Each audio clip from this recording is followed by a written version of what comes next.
work together. It's good for the United States, it's good for China, and it is good for the world.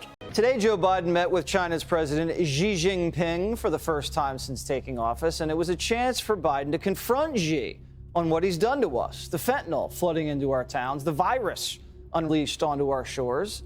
But those things don't really seem important to the president. Joe was there for one thing and one thing only, to talk about the climate.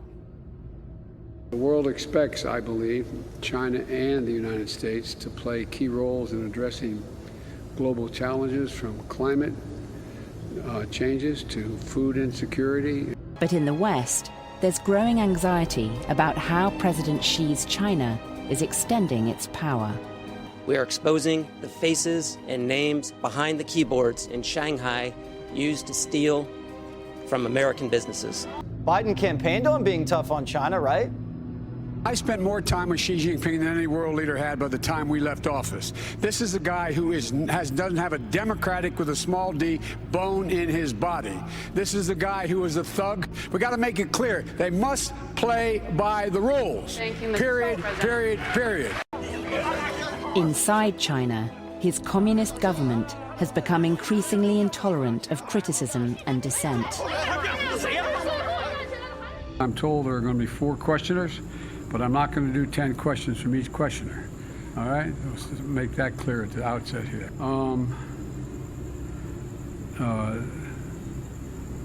I got hard trouble reading this. If we don't speak out, if we don't condemn China for that kind of behavior, nobody else will. Get out the vote now. Conservatives ridiculed President Joe Biden's despicable Wednesday speech in which he warned midterm voters of the threats to democracy ahead of Election Day.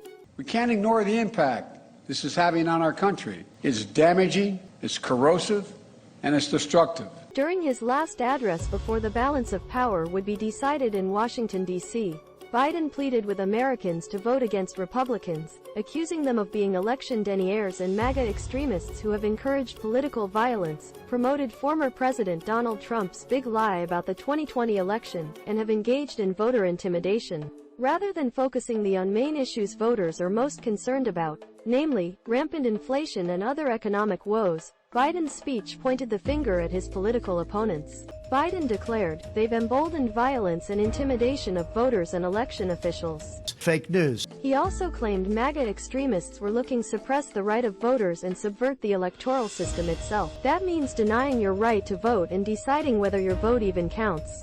Democrats now control the upper chamber. Nearly 24 House seats are still up for grabs. Republicans are much closer to reaching the 218 needed for control.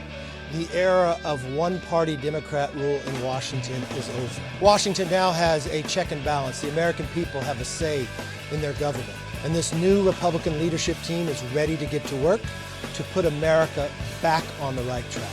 It was our commitment to America that we would create an economy that is strong, a nation that is safe, a future that is built on freedom, and a government that is accountable. And that's exactly what we'll do. Mr. President, what should Americans expect from Congress as it relates to abortion rights after the midterms? I don't think there's enough votes to codify unless something happens unusual in the House. I think we're going to get very close in the House, but I think it's going to be very close, but I don't think we're going to make. I don't think they can expect much of anything other than we're going to maintain our positions. I'm not going to get into more questions. I shouldn't even answer your question. Thank you, everybody. Thank you. We're not going to back down, though, in our fight to give families breathing room. President Biden announced this week that he'll be extending the pause on federal student loan payments that was set to expire in January. When President Biden promised up to $20,000 in student loan forgiveness back in August, he did so without congressional approval, Republicans calling it an overreach of executive authority.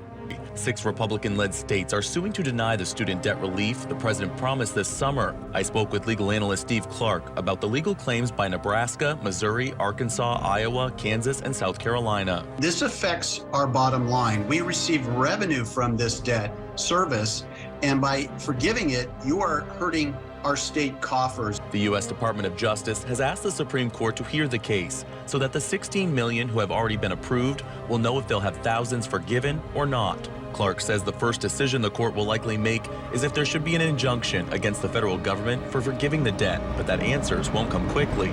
75% of voters say the country is heading into the wrong direction despite the results of last night. What in the next 2 years do you intend to do differently? Nothing, because they're just finding out what we're doing. The problem is the major piece of legislation we passed, and some of it bipartisan, Fake news. takes time to be recognized. Fake news. Most of all, thank you for believing in your country.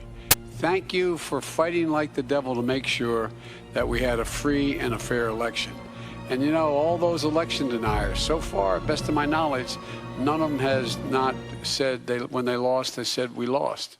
None of them has not said when they lost, they said we lost. What I'm hearing from farmers is that the politics of our country are making them concerned about their livelihood. The USDA is saying that for the first time ever, the U.S. is going to import more food than we export. That's going to further our reliance on foreign nations. Part of the problem that I'm hearing is this anti-fossil fuel policy.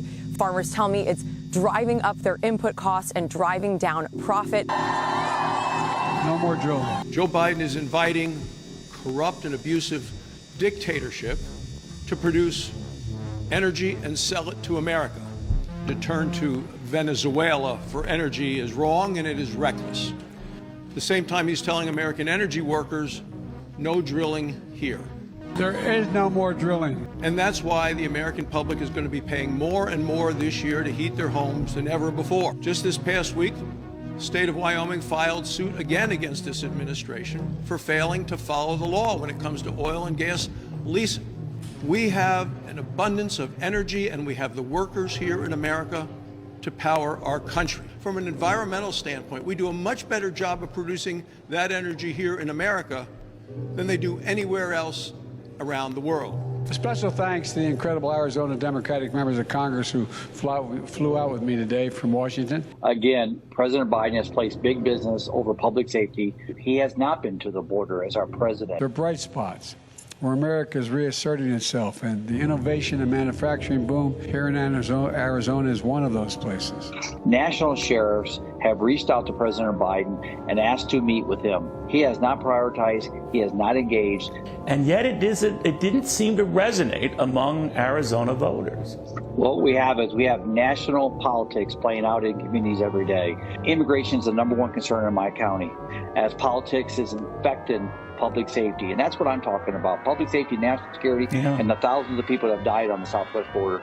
Let's get back to reality. Do we have a drug problem in this country? Yes, we do. We know where it's coming from. We have people dying on the border. Do we have a quality of life issue on our borders because it's porous right now and open? Yes, we do. Let's get back to reality, and that's where I push. We're focusing now on Georgia. Campaigning for Democrats John Ossoff and Raphael Warnock. You got to vote in record numbers again. Send me these two men, and we will control the Senate. In the U.S., the Democratic Senator Raphael Warnock has defeated his Republican challenger Herschel Walker in Georgia's runoff contest for a seat in the Senate. This was the final race to be decided in this year's midterm elections. Warnock's win gives the Democrats an outright majority in the Senate, without needing a tie-breaking vote from the vice president. A critical election for Senate Democrats, who now have a 51-49 majority. Holding the Senate gives President Biden and his party control over the legislative agenda there, and critically, judicial confirmations, including if another Supreme Court seat opens up. We will control the Senate. He has control of the Senate and the courts. Now, when it comes to concrete results, this is also important for President Biden because it means that he can get his judges confirmed. The president has the power to nominate judges. The Senate alone confirms those judges. And now with an outright majority in the Senate, that means that those nominations will essentially get the green light. It's also important for committees. It means that the Democrats have a majority in the committees in the Senate. Those committees have an important role to play in shaping legislation going forward as well.